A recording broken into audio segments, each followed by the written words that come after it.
Disaster strikes, F-35 crash in New Mexico.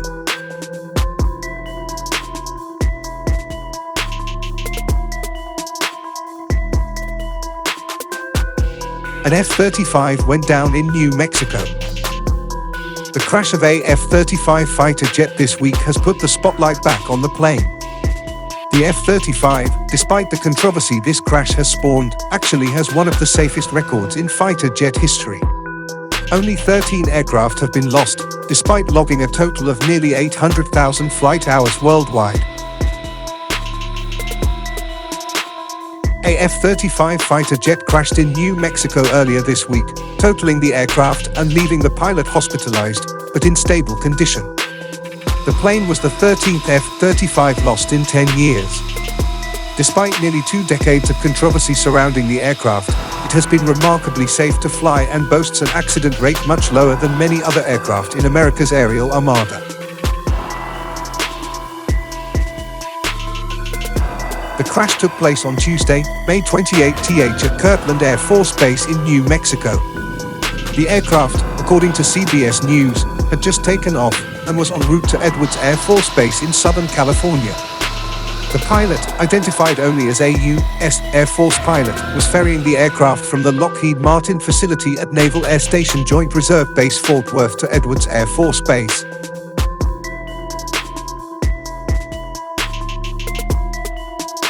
A pair of photographs uploaded to Facebook's Air Force & Co. SNCO page showed the aircraft taking off, and then a black cloud of smoke just beyond where the aircraft was in the first photo. The pilot, according to Air and Space Forces magazine, ejected at low altitude and was seriously injured in the process, but is now in stable condition.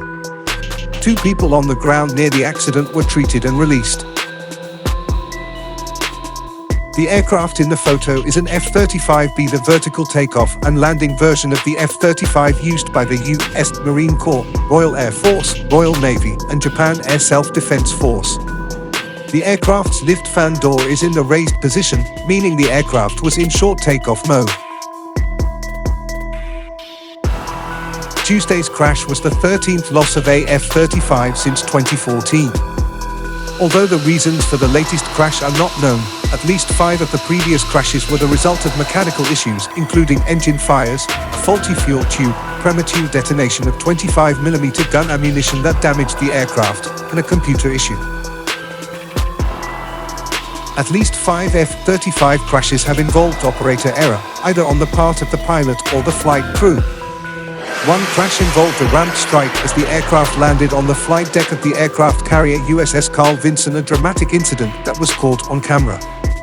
Another involved a mid-air collision with a KC-130 refueling aircraft. An incident from May 2020 was racked up to pilot fatigue, and an incident from November 2021 involved a Royal Air Force F-35B crashing on takeoff due to the ground crew failing to remove a protective cover from the engine intake. The cover prevented the aircraft engine from generating enough lift to remain in the air, and the pilot ejected with minor injuries. The most serious incident involving an F-35 was a 2019 crash that involved a Japan Air Self-Defense Force F-35A. The aircraft simply disappeared during a training flight, and the conclusion was that the pilot became disoriented and flew into the Pacific Ocean. The incident would have been prevented by the new Automatic Ground Collision Avoidance System, (AUTO-GCAS), software installed on F-35s shortly after the incident, which monitors the plane in flight and takes over from the pilot if it senses the aircraft is about to fly into the ground. F-35 manufacturer Lockheed Martin estimates that the software, which won aviation's prestigious Collier Trophy, will prevent 26 crashes over the lifetime of the F-35. According to Lockmart, the worldwide F-35 fleet hit 811,000 flight hours in March of 2024. That works out to 1.6 crashes per 100,000 flight hours. About 6 crashes involved injuries of varying severity, amounting to 0.73 injuries per 100,000 flight hours. A 2018 RAND Corp report analyzed crash rates for various U.S. Air Force aircraft from 1950 to 2018 and reported the number of Class A incidents among Air Force aircraft.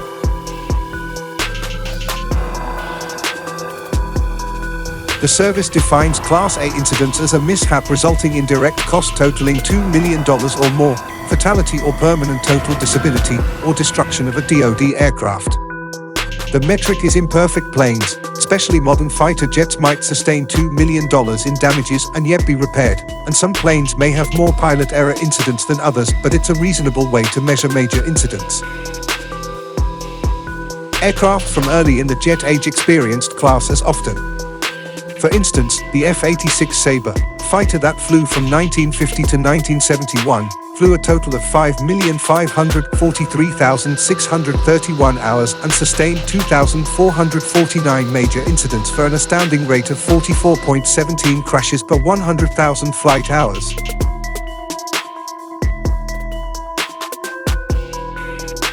The F-100 Super Sabre, which operated from 1953 to 1990, flew 5,471,047 hours and sustained 1,161 Class A incidents for a rate of 21.22 crashes per 100,000 flight hours.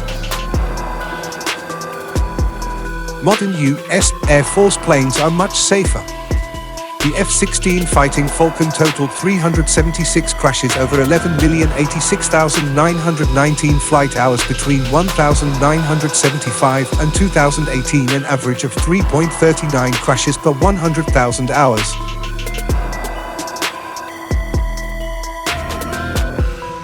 The F-15 Eagle Air Superiority Fighter racked up 6,692,386 flight hours between 1,972 and 2018 and has a crash rate of 2.31 per 100,000 hours.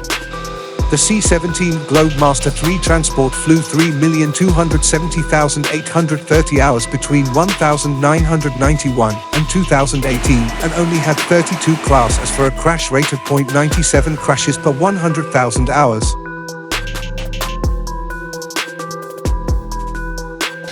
This week's crash, while dramatic, is proving thankfully rare. 13 crashes across a worldwide F-35 fleet may seem like a lot, but against the historical record, the F-35 is indisputably very safe to fly.